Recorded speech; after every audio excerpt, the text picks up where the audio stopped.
Hi friends అందరికీ. ఎప్పుడా result, ఎప్పుడు యూనిఫామ్ వేద్దామా అని ఒక కోరికతో ఎంతో కష్టపడి కొన్ని సంవత్సరాలుగా మరి న్యాయ వివాదాల వల్ల పోస్టులు ఆగుతూ చాలా వరకు ఎన్నో అడ్డంకులు వచ్చినా కూడా పోలీస్ కావాలనే ధ్యేయంతో ఎన్నో పెద్ద పెద్ద చదువులు చదివి కూడా కానిస్టేబుల్గా నేను ఒక పేరును ఒక యూనిఫామ్ని సంపాదించాలని కోరుకుంటున్న యువతకి సమయం రానే వచ్చింది. ఆగస్టు 1న వంగలపూరి వనిత గారు, హోంశాఖ మంత్రి గారు మనకు రిజల్ట్ని మరి అందరికీ రిజల్ట్ బయట వెలువడడం జరిగింది. ఆ రిజల్ట్లో 6,100 పోస్టులు పడ్డాయి కాబట్టి ఆ పోస్టులో ఖచ్చితంగా ఉద్యోగం అనేది అందరికీ రాదు. 6,100 పోస్టులు నిశ్చయించడం జరిగింది. ఆ పోస్టులో ఎంతమంది అయితే సెలెక్ట్ అయ్యారో అందరికీ very very happy and congratulations. Ready అవ్వండి, మీ ట్రైనింగ్కి సిద్ధం అవ్వండి. ప్రజాసేవ చేయడానికి న్యాయంగా ధర్మంగా సేవను అందించండి. ప్రజలు మీ యొక్క సేవను కోరుకుంటున్నారు. ప్రభుత్వానికి అలాగే ప్రభుత్వం మిమ్మల్ని నియమించినందుకు, మిమ్మల్ని నమ్మి ప్రజలు పన్నులు కట్టి మీకు ఒక ఉద్యోగాన్ని ఇప్పించినందుకు వాళ్ళకు సేవ చేస్తూ ఉండండి. ఇంకో స్టెప్ ఏంటంటే, ఎవరైతే పాపం లక్షల మంది రాస్తే 1,000 మందికి మాత్రమే పోస్టులు రావడం జరుగుతుంది. ఏ ఉద్యోగం అయినా అంతే. ఉద్యోగం రానంత మాత్రాన సూసైడ్లు లాంటివి చేసుకోవడం, మనసు చాలా బాధతో ఏదో కోల్పోయినట్టుగా జీవితాన్ని నాశనం చేసుకోకుండా మీరు ముందుకు రావాలనే ఉద్దేశంతో ఈ వీడియో చేయడం జరిగింది. ఇది కేవలం ఎవరైతే ఉద్యోగాన్ని మిస్ చేసుకున్నారో వాళ్ళకు ఒక సానుభూతిగా, ఒక సోల్జర్గా, మరి ఉద్యోగాలకు ట్రై చేసి అనుభవంతో 2-3 సార్లు ఫెయిల్ అయ్యి ఈరోజు ఉద్యోగంలో ఉన్న ఒక వ్యక్తిగా మీకు మరి సానుభూతితో ఒక ధైర్యాన్ని నింపాలనే ఉద్దేశంతో ఈ వీడియో చేస్తున్నాను. మీ అందరు కూడా ఎవరైతే ఫెయిల్ అయ్యారో 1 మార్కు, హాఫ్ మార్కు అనుకుంటూ ఈవెంట్స్లో రన్నింగ్లో ఫెయిల్ అయినంత మాత్రాన ఉద్యోగమే రాదు, ఎందుకు పనికిరానని మీరు అనుకునే విధానాన్ని మారండి. ఒక స్ట్రాంగ్ మెంటాలిటీతో మళ్ళీ రీస్టార్ట్ అవ్వండి. మీకు చాలా అవకాశాలు ఉన్నాయి. ఒక యూనిఫామ్ వేయాలని ఒక స్టేట్ తరఫున పోలీస్ కావాలనుకున్నారు కదా, ఆ పోలీస్కు చాలా రకాలైనటువంటి రిలేటెడ్ పోస్టులు చాలా ఉన్నాయి. సెంట్రల్ గవర్నమెంట్లో ఎన్నో అనేక రకమైనటువంటి పోస్టులు ఉన్నాయి. వాటి గురించి మీరు తెలుసుకోవాలి. తెలుసుకున్నప్పుడు మనము వాటికి అప్లై చేసుకోవచ్చు. ఈ కానిస్టేబుల్ పోయింది కదా, okay, no problem. Next RPF ఉంటుంది, రైల్వే ప్రొటెక్షన్ ఫోర్స్ అని ఉంటుంది. ఈ పోలీస్ ఫోర్సులు చాలా రకాలు ఉంటాయి. మరి ఏదో విధంగా ఇది ఒక్కటి రాకపోయినంత మాత్రాన ఏం మన లైఫ్ అయిపోలేదు. మనకి ఇంకా ముందుంది లైఫ్. కాబట్టి మనము ప్రయత్నాన్ని ఎప్పుడు కూడా వదులుకోవద్దు. ఆ ప్రయత్నాన్ని ఇంకా చాలా స్ట్రాంగ్గా మనం ప్రయత్నించాలి. ఎక్కడ మనం ఫెయిల్ అయ్యాం, ఎగ్జామ్లో ఫెయిల్ అయ్యామా, ఈవెంట్స్లో ఫెయిల్ అయ్యామా, మనం చేసేటువంటి ప్రయత్నంలో ఫెయిల్ అయ్యామనేటువంటి విషయాన్ని మనం తెలుసుకోవాలి. ఒకసారి మిత్రమా, ఈరోజు కానిస్టేబుల్ రాలేదని చెప్పి చింతిస్తున్నావు. రేపు పొద్దున ఎస్ఐ అవకాశాలు చాలా వరకు ఉన్నాయి. ఈరోజు ఫెయిల్ అయిన వ్యక్తివే రేపు పొద్దున ఎస్ఐ అయ్యి కానిస్టేబుల్తో సెల్యూట్ను కొట్టించుకునేటువంటి అవకాశం నీకు ఉంది మిత్రమా. ఈరోజు నీ లైఫ్ని స్పైల్ చేసుకునేటువంటి ఆలోచనలు ఏమైనా ఉంటే ఈరోజే పక్కన పెట్టు, మన ఛానల్ను ముందర పెట్టు. ఎప్పుడు మన ఛానల్ని ఫాలో అవ్వు. నీకు కావాల్సిన టిప్స్ని, నీకు కావాల్సిన మోటివేషన్ని మన వీడియోల ద్వారా నీ ముందుకు చేరుస్తా. నీ గమ్యాన్ని నువ్వు చేరుకునే వరకు నీ తోడుబాటుగా ఈ రాకేష్ సోల్జర్ అనే ఈ ఛానల్ నీకు ఎప్పుడు తోడుబాటుగా ఉంటుంది. కనుక మీరు ఈ ఛానల్ని subscribe and like and share చేసుకోండి. ఇలాంటి మిత్రులందరికీ కూడా షేర్ చేయండి. ఉద్యోగమే రాలేదని చెప్పేసి చింతించద్దు అనేటువంటి నా ఈ మోటివేషన్. అంతే. పోయింది, వచ్చిన వాళ్ళు ఓకే, వాళ్ళు సక్సెస్ అయ్యారు, కష్టపడ్డారు, చేరుకున్నారు. మీరు చిన్న తప్పిదాలు మీకు తెలుసు. మీరు చదువుకునే టైంలో ఏం చేసి ఉంటారు, మీరు కొన్ని ఎంజాయ్మెంట్స్కి అని చెప్పేసి చదువును వదిలేసి ఉంటారు. ఆ క్వశ్చన్ అందులో వచ్చి ఉంటుంది, దాన్ని మీరు పెట్టలేకపోయి ఉంటారు. ఆ తప్పిదాన్ని మీరు ఇప్పుడు తెలుసుకున్నారు కాబట్టి నెక్స్ట్ మరి రాయబోయే ముందు ఆ తప్పిదాలను ఏ విధంగా ఉండాలి, మీరు సీరియస్గా ప్రిపేర్ అవ్వాలి. సీరియస్గా అంటే ఓన్లీ చదవడం వల్లనే ఉద్యోగం వస్తుందా అంటే లేదు. మీరు కొన్ని గట్టి నిర్ణయాలు అనేది ఖచ్చితంగా తీసుకోవాలి. ఆ గట్టి నిర్ణయాలు నువ్వు ఉద్యోగాన్ని సాధించాలంటే నీ నిర్ణయాలు నువ్వు గెలుచుకోవాలి. నిన్ను నువ్వు గెలుచుకోవాలంటే కొన్ని సిద్ధాంతాలను పెట్టుకోవాలి. ఏంటి?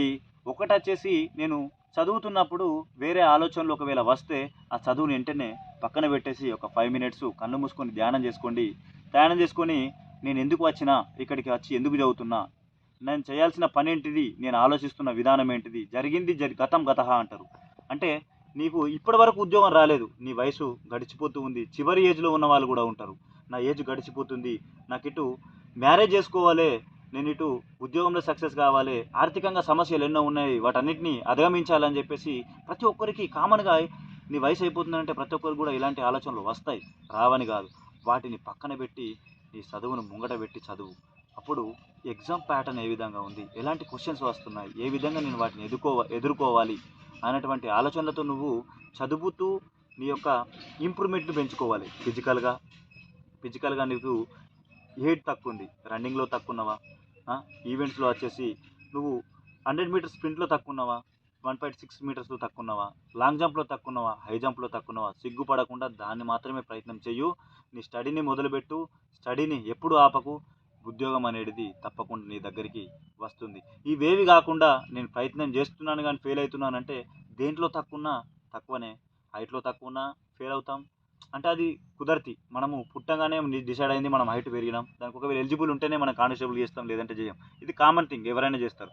బట్ నీ లోపల నీకు తెలుసు ఈ లోపం ఉంది, నేను రన్నింగ్ సరిగ్గా చేయలేకపోతున్నా, రన్నింగ్ నాది పోయే అవకాశాలు ఉంది 20 సెకండ్స్లో అంటే లేవు. పొద్దున 4 గంటలకు లేచి అందరికంటే ముందు ఎవరైతే గ్రౌండ్కి ఒక 20 మినిట్స్ బిఫోర్ పోతున్నారో వాళ్ళకంటే ఇంకా 20 మినిట్స్ బిఫోర్ నువ్వు గ్రౌండ్కి వెళ్ళు. నడవలేకపోతే వెళ్ళి ఆ గ్రౌండ్కి వెళ్ళి అటెండ్ అయ్యి ఇంటికి రా. అలాంటి సిద్ధాంతాలను కొన్ని పాటించు.